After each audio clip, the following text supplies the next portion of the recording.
This is the beginning of my process. I have here a chunk of white stoneware clay. You buy these pre-manufactured, mixed with, to a certain formula to get certain characteristics when it's fired.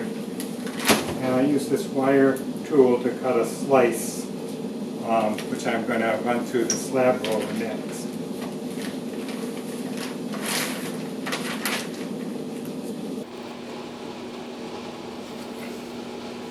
Here we are. I'm getting ready to roll a slab. See this big chunk? Becoming thinner and thinner.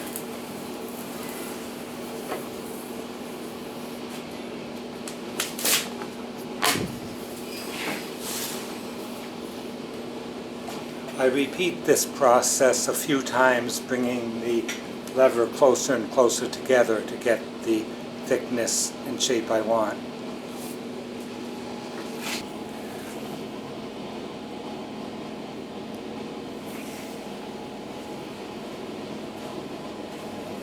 Now it's coming through, you get the view from the other end.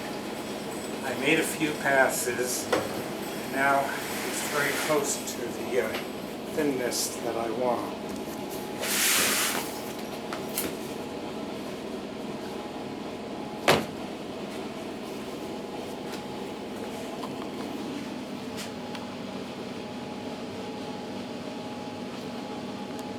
These are some of the lace patterns I used to imprint into the clay to create the patterns in the final work. You can see I've collected quite a variety over the years, most of them from resale shops,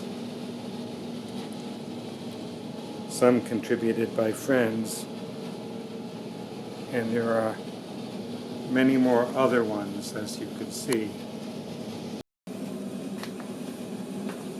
Okay. Well, now I'm going to spray these forms so that the clay won't stick to them. So this is canola oil.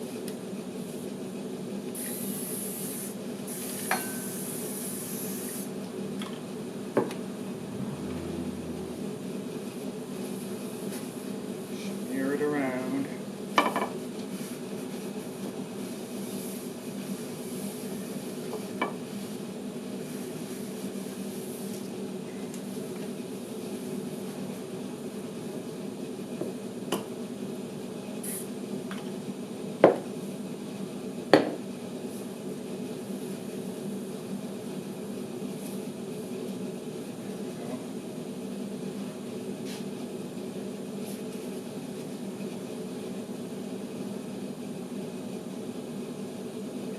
Textured clay.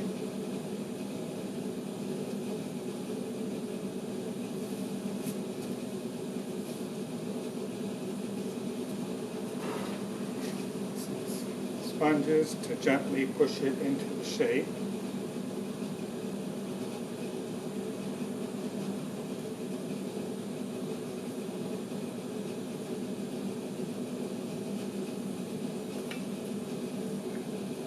Trim the excess clay away.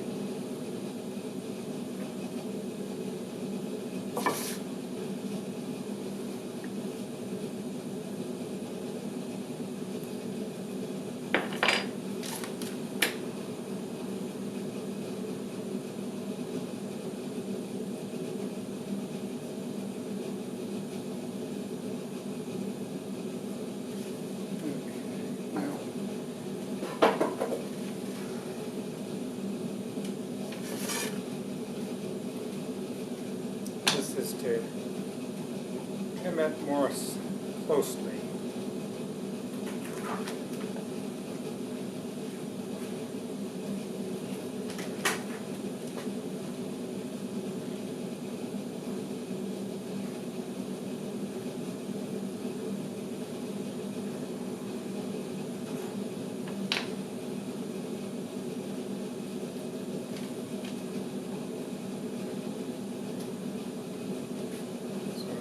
have the form with some some smooth edges. It'll need to dry slowly before going on to the next phase of the process. I'm going to repeat the same process using this round form.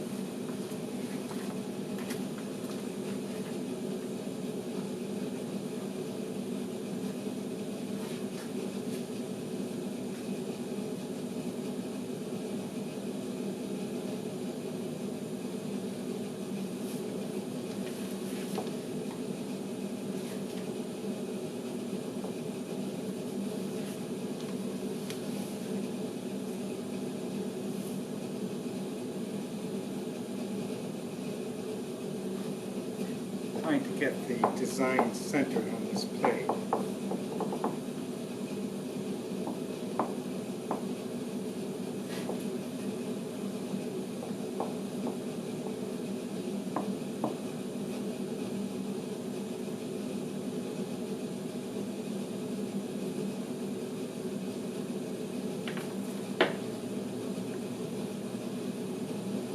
Again, trimming the excess clay away.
Here we have the shaped plate.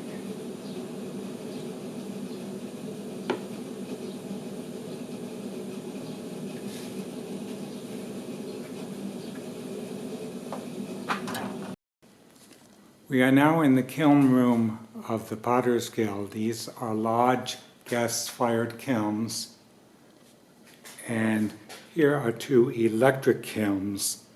These are used for lower temperatures. Certain glazes, what we call cone 6 glazes, melt at a lower temperature than cone 10, the gas-fired kilns that we fire here. This smaller kiln is primarily used, we build up shelves according to the size of the pieces, are used for the first firing. After the pottery is dry, it can crumble if it gets wet, turn to mud. So it gets fired at a moderate temperature, enough that it'll hold its shape and form even with wet glaze being applied to it. The larger kiln over here is primarily used for melting the glaze at cone 10. On these shelves are Potter's Guild members' glazed ware. They're coated with glaze. It's supplied wet, but it dries into a corky compound. And basically it's like glass. At a high temperature it'll melt, and many of these will turn into shiny and colorful pieces.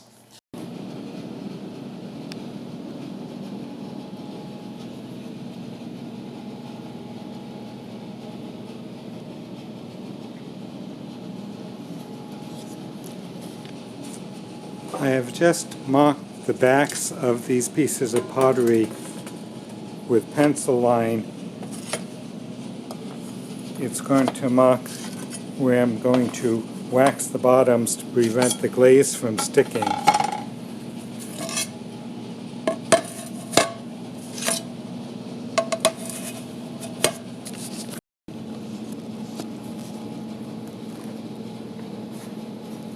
Hi, I'm now getting ready to put this liquid wax on the bottom of the pottery pieces that I don't want to get any glaze on. If there's glaze on it, when it goes into the kiln, it'll stick to the kiln shelves.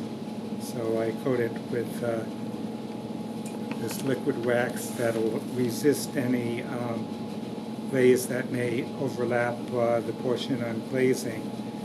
And you know, if it splashes onto the wax, it's easy to wash off, whereas if it tends to cling to the pottery itself.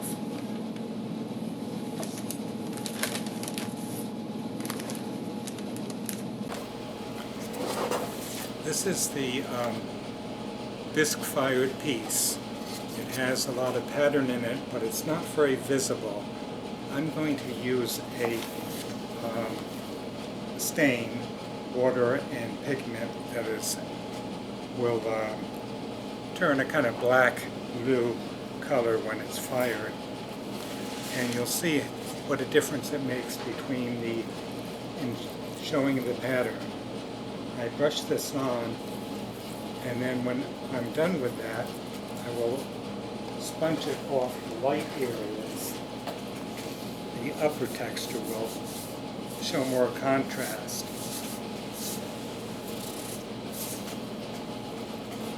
See, like this, and here are some other ones I've completed.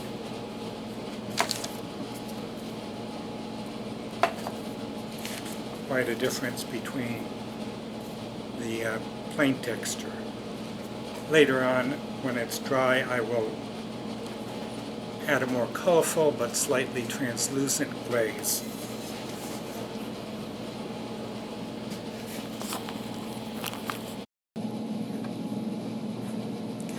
I'm now getting ready to glaze the final color. This is a mix I made with certain chemicals and stains to produce a greenish, somewhat translucent glaze. So that would allow the black in the grooves to show through. So I'm going to apply a thin coat. I wet my brush so the glaze will sink into the grooves that are of the darker color, but the translucence of the glaze should allow the darker color to contrast with the lighter color and show through. After I do this thin glaze and it dries a little, I'll go to the spray booth and apply a few thicker coats so that there's more color in the final product.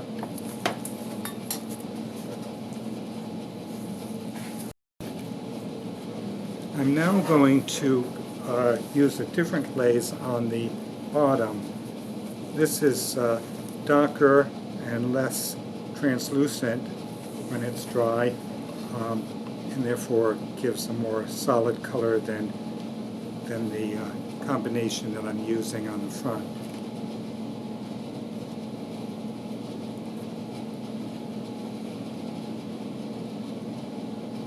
I'm going to go over this a few times to create a fairly thick coat, because I'm not going to be spraying.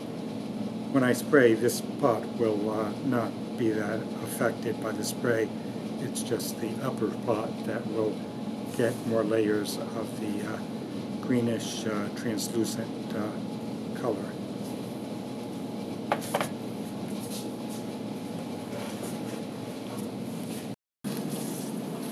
Okay, I'm getting ready to spray the piece. This will be the final coating. We have a noisy fan I'm going to turn on